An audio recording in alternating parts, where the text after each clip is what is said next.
Assalamualaikum warahmatullahi wabarakatuh.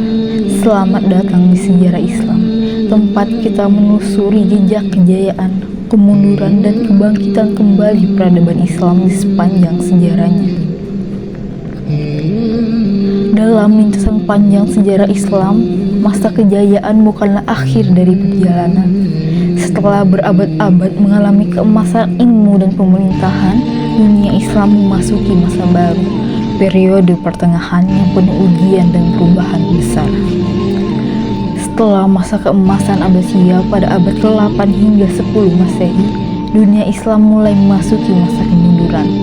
Kemajuan ilmu pengetahuan dan pemerintahan yang gemilang perlahan melemah akibat faktor internal dan eksternal. Kekhalifahan Abbasiyah yang dahulu berpusat di Baghdad mulai melemah karena perebutan kekuasaan, korupsi, dan tekanan dari luar. Stabilitas politik pun ikut bergeser, membuka jalan bagi masa kemunduran yang sulit dihindari. Titik balik besar terjadi pada 1258 Masehi, ketika pasukan Mongol di bawah pimpinan Hulagu Khan menaklukkan Baghdad. Pada saat itu Khalifah Al-Musta'sim Billah dibunuh, para penduduk dibunuh, baik dari orang biasa, tokoh-tokoh, dan ilmuwan pun ikutan bunuh. Mereka dipenggal kepalanya untuk memastikan bahwa mereka benar-benar sudah terbunuh. Dan ribuan karya ilmiah di Bait Al-Hikmah atau House of Wisdom pun ikut hancur. Mereka membakar karya-karya tersebut. Bahkan sungai Tigris dikatakan hitam oleh tinta-tinta dari buku yang dibuang ke sungai tersebut. Baghdad yang pernah menjadi pusat ilmu dan peradaban dunia berubah menjadi puing-puing. Dunia Islam kehilangan pusat kuasaan dan keilmuannya, sebuah tragedi yang mengguncang seluruh umat. Bersamaan dengan serangan Mongol, datang pula serangan dari barat melalui perang salib. Dunia Islam terpecah dalam banyak kekuasaan kecil.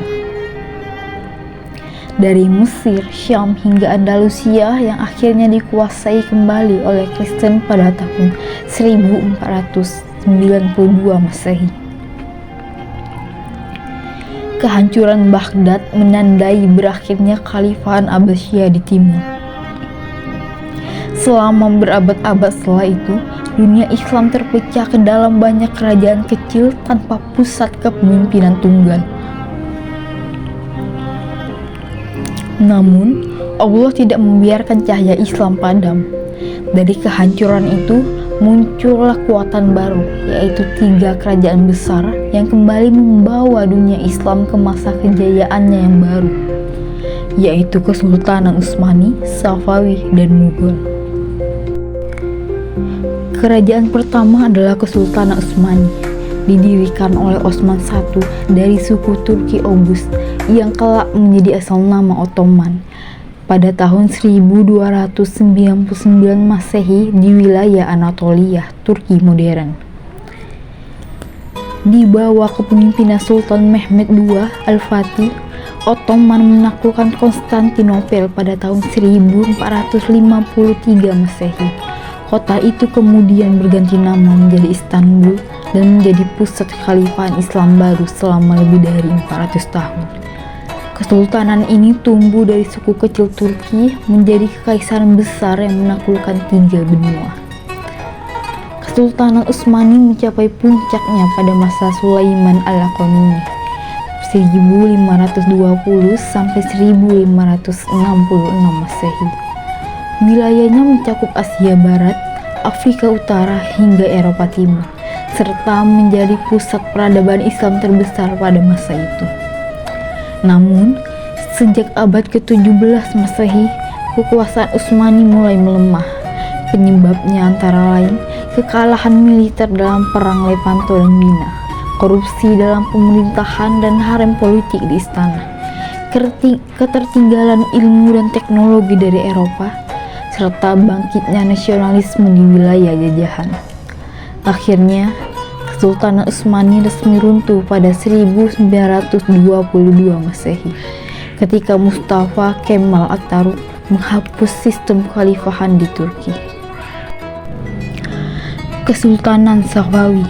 Kesultanan ini didirikan oleh Syah Ismail I pada tahun 1501 Masehi di wilayah Persia. Dinasti ini menjadikan Syiah Isna Asyariyah 12 imam sebagai mazhab resmi negara.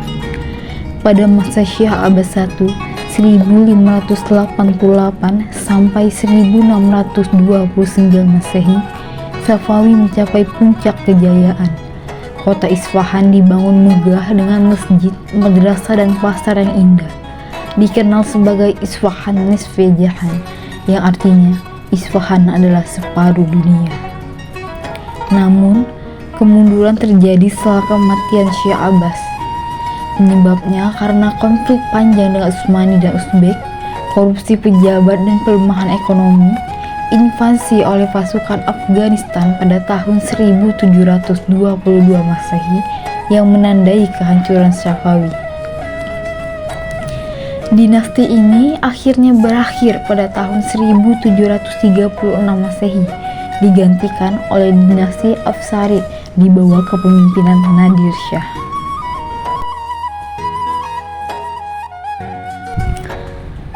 Kesultanan Mughal.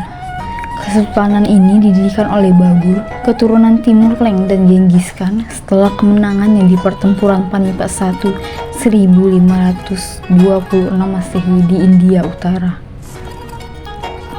Di bawah kepemimpinan Akbar Agung 1556 sampai 1605 Masehi, Mughal mencapai masa emas dengan kebijakan toleransi antar agama, pemerintahan yang efisien, serta perkembangan seni arsitektur Islam Hindu.